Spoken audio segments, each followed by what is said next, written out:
Live from our Maritimes News Center, this is CTV News at 6.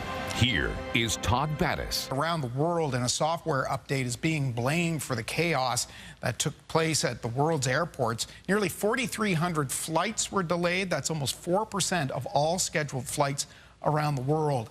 It's being called one of the biggest IT outages in history. Maritimers woke up to one of the largest IT outages ever. We've seen outages in the past that are worldwide. Maybe not as far-flung as this. Microsoft services globally have been affected.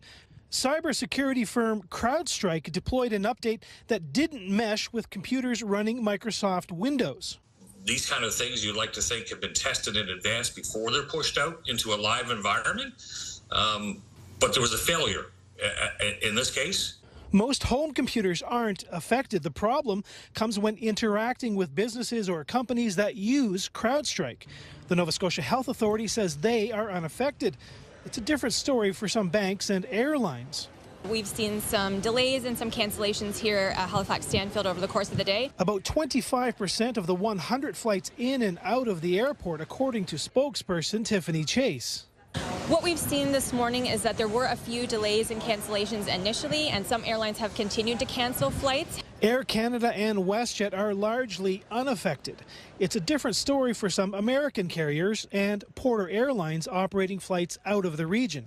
We know that a lot of the flights have been either canceled or delayed. Ours was at 11 o'clock this morning. The Ontario couple, along with their baby, are trying to get home. They're not sure when that's going to happen. We close on our house On the 25th, so we got to finish packing, and I got to work on Monday. So Beck says there is some good news.